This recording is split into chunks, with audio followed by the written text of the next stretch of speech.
Bonjour les troisièmes. Aujourd'hui on se retrouve pour faire le dernier chapitre du thème numéro 3 sur le corps humain et la santé. Ce troisième et dernier chapitre, j'ai voulu l'aborder puisqu'il me semble important pour la suite de votre scolarité. Nous allons dans un premier temps faire des rappels de ce que vous avez pu voir en classe de 5e et de 4e, puis nous allons continuer le chapitre en allant un peu plus loin aujourd'hui.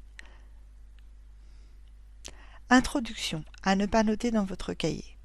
Il y a 2 ans, vous avez étudié les modifications du corps humain au cours d'un effort physique, notamment lorsque vous avez fait le cross.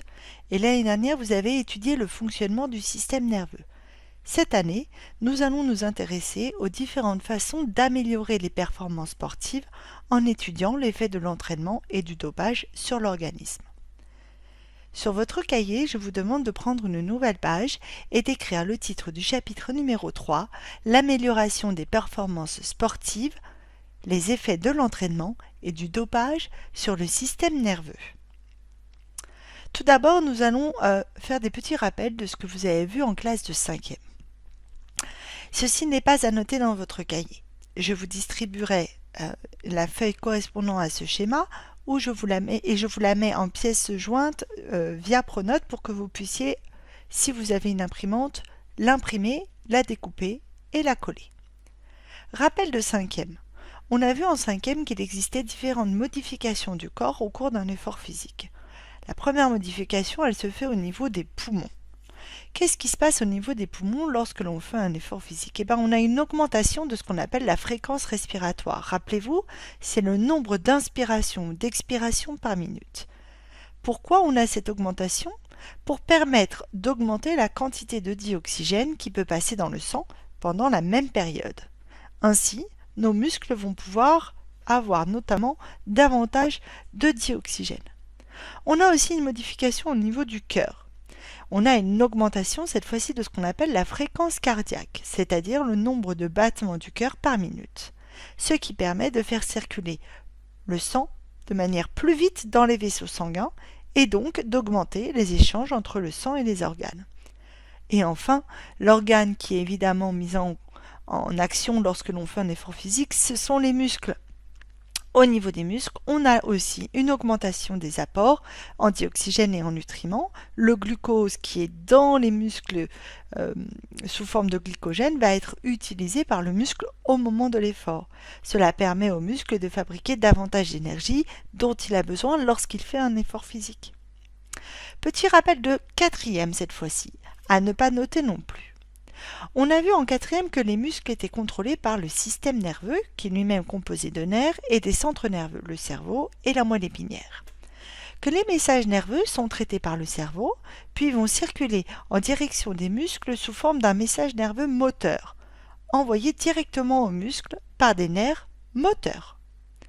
L'information va circuler sous forme d'un message nerveux de nature électrique le long d'un neurone à l'intérieur de la fibre nerveuse et traverser les espaces synaptiques, c'est-à-dire les espaces entre deux neurones, sous forme d'un message nerveux chimique cette fois-ci, qu'on appelle grâce aux neurotransmetteurs.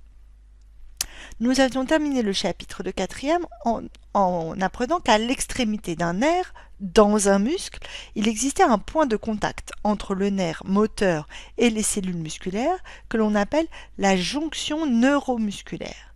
C'est dans cette jonction-là que le message envoyé par le cerveau, de contraction ou de relâchement des cellules musculaires, va être intégré et réalisé par les cellules musculaires. Aujourd'hui, nous allons commencer le nouveau chapitre en parlant des effets de l'entraînement sur le système nerveux et sur les performances sportives. Je vous demande d'écrire donc le titre du grand 1 en rouge et de coller la feuille de l'activité 1 juste en dessous.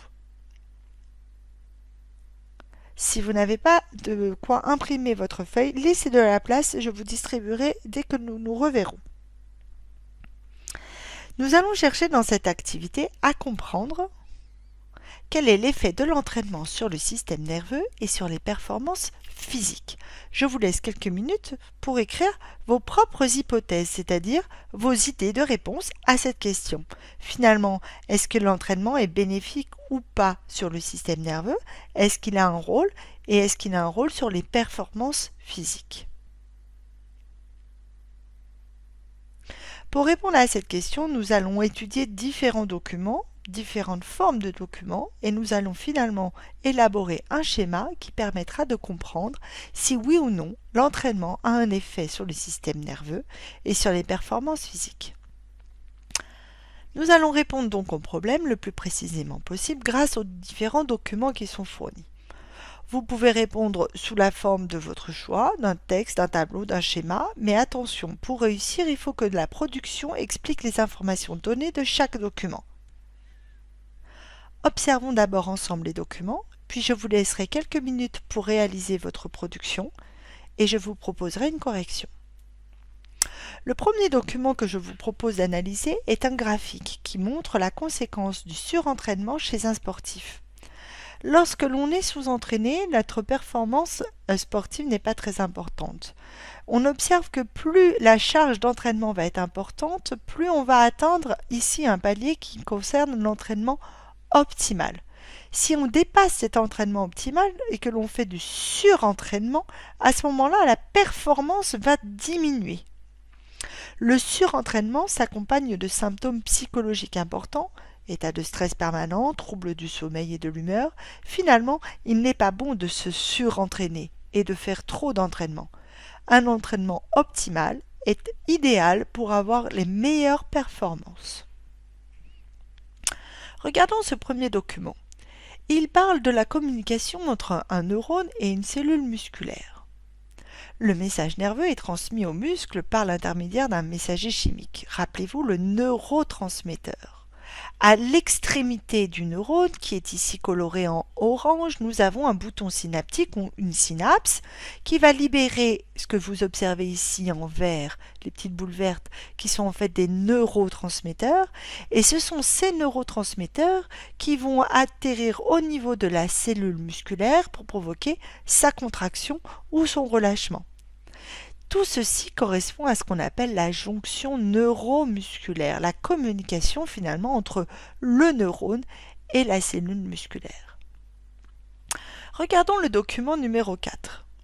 C'est un interview de Jérôme Laurin, chercheur en plasticité des systèmes nerveux et musculaires.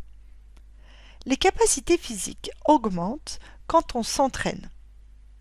De nombreuses recherches sont effectuées pour savoir si des modifications du système nerveux peuvent expliquer cette amélioration des performances. Et la réponse est oui. L'entraînement a plusieurs effets sur le fonctionnement du système nerveux. Par exemple, le nombre de neurones mobilisés dans le nerf moteur augmente sous l'effet de l'entraînement. Autrement dit, plus on s'entraîne, plus le nombre de neurones que l'on va avoir dans notre jonction neuromusculaire va être important. En conséquence, davantage de cellules musculaires vont recevoir le message nerveux et vont se contracter, d'où une augmentation de la force développée par le muscle. Plus on va avoir de neurones qui vont être activés, plus il va y avoir de neurotransmetteurs qui vont être libérés et plus de cellules musculaires vont pouvoir se contracter. Le muscle aura donc davantage de force. Regardons enfin ce dernier document, le document 5, qui est là encore un graphique qui montre ici la force, l'intensité de la force en fonction du temps d'entraînement. J'observe qu'au bout de 1 jour d'entraînement, la force est environ à, on va dire 500 en unité arbitraire. Et au fur et à mesure du jour d'entraînement, cette force va augmenter. Ce graphique montre bien ce que l'on vient de lire du chercheur Jérôme Laurin, qui dit que finalement la force va être développée par le muscle va être augmentée puisqu'il y a plus de neurones qui vont être mobilisés dans le nerf moteur et qui vont donc donner davantage de messages nerveux aux différentes cellules musculaires. Je constate aussi, d'après ce deuxième graphique, qu'au fur et à mesure de l'entraînement, au fur et à mesure des jours d'entraînement, on va avoir une augmentation cette fois-ci de la libération de neurotransmetteurs, jusqu'à un pic à peu près autour de 22 jours d'entraînement. Au-delà de ce pic, le nombre de neurotransmetteurs va se stabiliser, voire diminuer très légèrement. En fait, c'est pour expliquer que finalement, le surentraînement, c'est-à-dire continuer à s'entraîner de manière un peu trop importante, ne permet pas de développer davantage, de libérer davantage de neurotransmetteurs. Ces données ont été obtenues chez des adultes âgés entre 18 et 29 ans, à qui on a demandé de développer la force la plus grande possible avec un muscle de la jambe. J'espère que vous avez compris ces documents. À vous de jouer. Je vous laisse quelques minutes pour répondre à la problématique. Je vous rappelle quel est l'effet de l'entraînement sur le système nerveux et sur les performances physiques. Voici la réponse que je vous propose. J'ai décidé de réaliser un schéma sous forme d'une carte mentale pour essayer d'expliquer quels sont les effets de l'entraînement sur le système nerveux et sur les performances physiques. Sur ma feuille, je note au centre « Effet de l'entraînement sur le système nerveux et sur les performances physiques ». Le premier effet que j'ai pu constater, c'est qu'il faut réaliser un entraînement optimal qui permet d'acquérir les meilleures performances, qu'un surentraînement va permettre de diminuer les performances. Donc finalement, pour avoir une performance physique idéale, il ne faut pas s'entraîner de manière trop intense et trop forte. D'après les autres documents, j'ai pu constater que l'entraînement permettait d'augmenter le nombre de jonctions neuromusculaires, donc une augmentation de la puissance, de la force d'un muscle.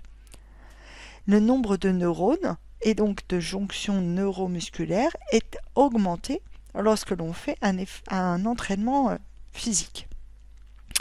Dernière chose que j'ai pu constater, c'est que la quantité de neurotransmetteurs libérés au niveau de cette jonction neuromusculaire, elle va elle aussi augmenter, ce qui va améliorer les effets sur le circuit nerveux.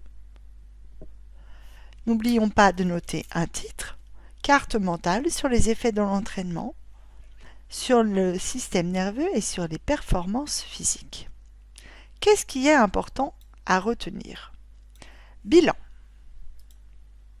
Les neurones d'un nerf moteur sont en contact avec un muscle au niveau d'une jonction neuromusculaire qui libère des neurotransmetteurs provoquant ainsi la contraction du muscle. L'entraînement permet d'augmenter le volume, la puissance d'un muscle, mais aussi la quantité de neurotransmetteurs libérés au niveau de cette jonction neuromusculaire, ce qui améliore les effets sur le circuit nerveux. Si vous avez des questions, n'hésitez pas à me les poser via Pronote.